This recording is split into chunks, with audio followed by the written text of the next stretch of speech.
The ideology of competition. Creative monopoly means new products that benefit everybody and sustainable profits for the creator. Competition means no profits for anybody, no meaningful differentiation, and a struggle for survival.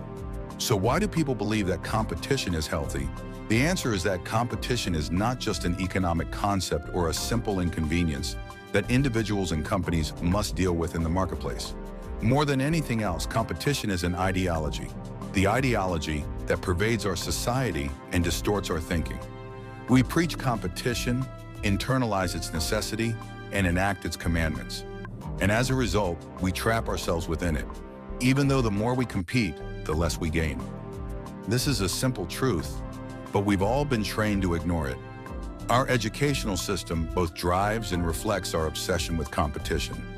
Grades themselves allow precise measurement of each student's competitiveness. Pupils with the highest marks receive status and credentials. We teach every young person the same subjects in mostly the same ways, irrespective of individual talents and preferences.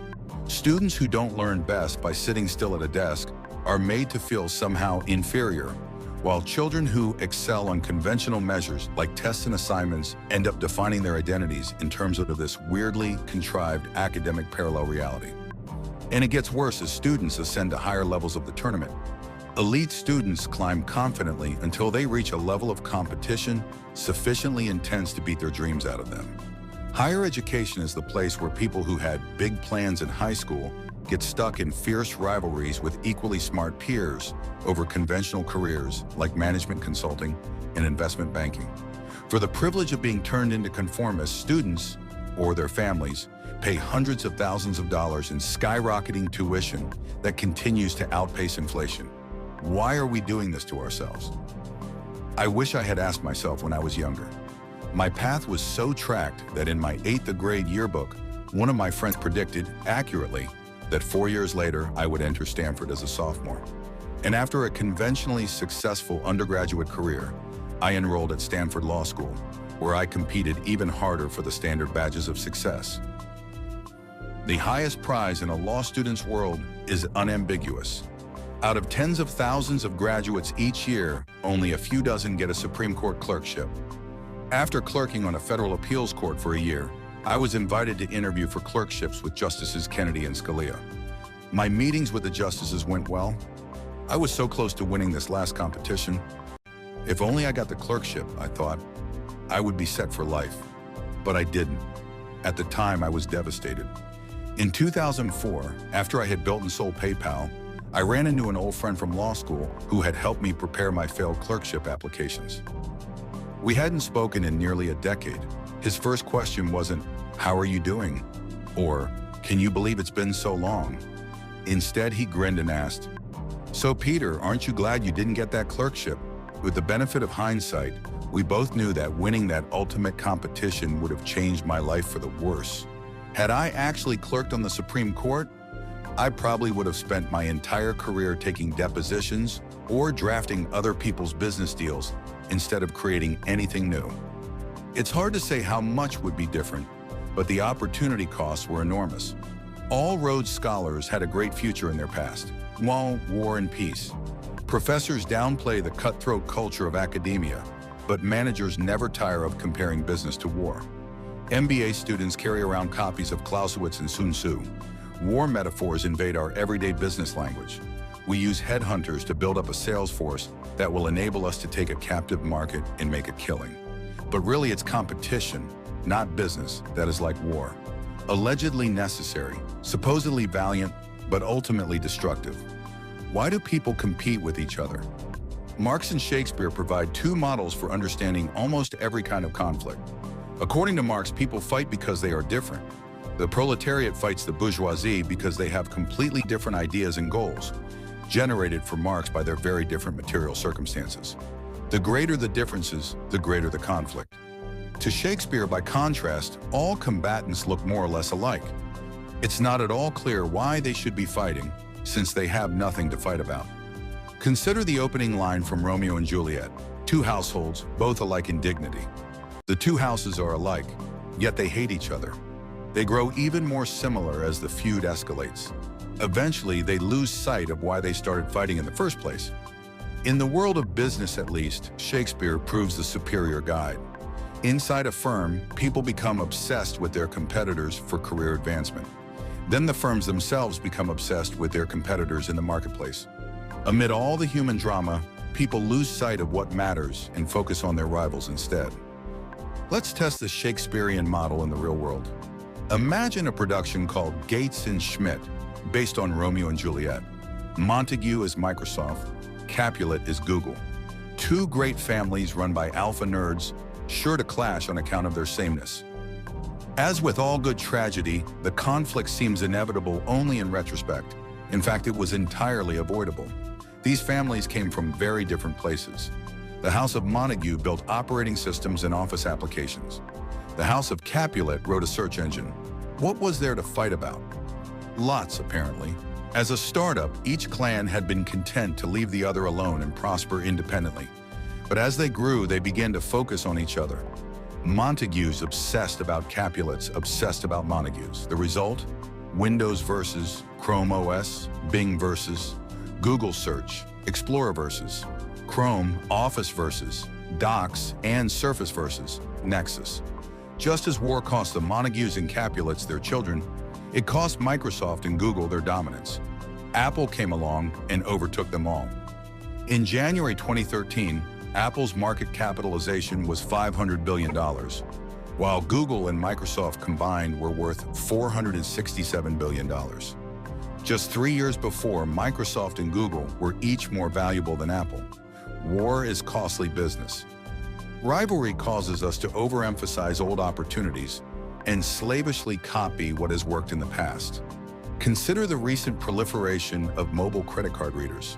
In October 2010, a startup called Square released a small, white, square-shaped product that let anyone with an iPhone swipe and accept credit cards. It was the first good payment processing solution for mobile handsets. Imitators promptly sprang into action. A Canadian company called NetSecure launched its own card reader in a half-moon shape.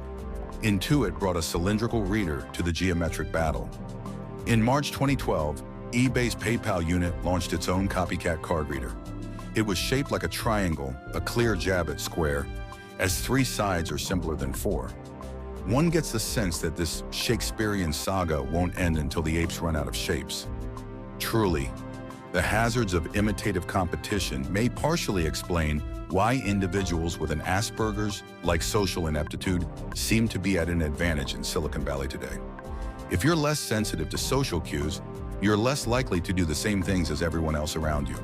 If you're interested in making things or programming computers, you'll be less afraid to pursue those activities single-mindedly and thereby become incredibly good at them. Then when you apply your skills, you're a little less likely than others to give up your own convictions. This can save you from getting caught up in crowds competing for obvious prizes. Competition can make people hallucinate opportunities where none exist. The crazy 90s version of this was the fierce battle for the online pet store market. It was Pets.com versus Petstore.com versus Petopia.com versus what seemed like dozens of others. Each company was obsessed with defeating its rivals, precisely because there were no substantive differences to focus on.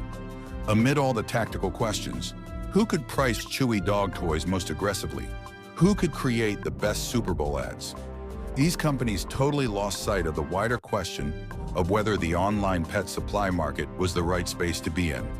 Winning is better than losing, but everybody loses when the war isn't one worth fighting. When Pets.com folded after the dot-com crash, $300 million of investment capital disappeared with it. Other times, rivalry is just weird and distracting.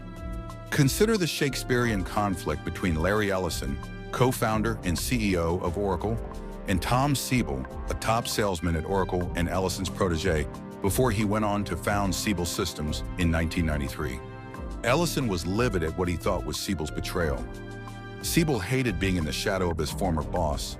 The two men were basically identical, hard-charging Chicagoans who loved to sell and hated to lose. So their hatred ran deep.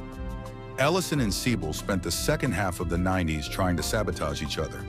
At one point, Ellison sent truckloads of ice cream sandwiches to Siebel's headquarters to try to convince Siebel employees to jump ship. The copy on the wrappers? Summer is near. Oracle is here to brighten your day and your career. Strangely, Oracle intentionally accumulated enemies. Ellison's theory was that it's always good to have an enemy so long as it was large enough to appear threatening and thus motivational to employees, but not so large as to actually threaten the company. So Ellison was probably thrilled when in 1996 a small database company called Informix put up a billboard near Oracle's Redwood Shores headquarters that read, "Caution, Dinosaur Crossing." Another Informix billboard on northbound highway, Route 101 read, "You've just passed Redwood Shores, so did we." Oracle shot back with a billboard that implied that Informix software was slower than the snails. Then Informix CEO Phil White decided to make things personal. When White learned that Larry Ellison enjoyed Japanese samurai culture, he commissioned a new billboard depicting the Oracle logo, along with a broken samurai sword. The ad wasn't even really aimed at Oracle as an entity, let alone the consuming public. It was a personal attack on Ellison. But perhaps White spent a little too much time worrying about the competition. While he was busy creating billboards, Informix imploded in a massive accounting scandal, and White soon found himself in federal prison for securities fraud.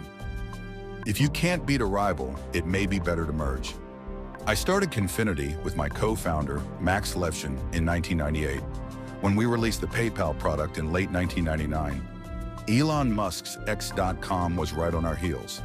Our company's offices were 4 blocks apart on University Avenue in Palo Alto, and X's product mirrored ours feature for feature. By late 1999, we were in all-out war.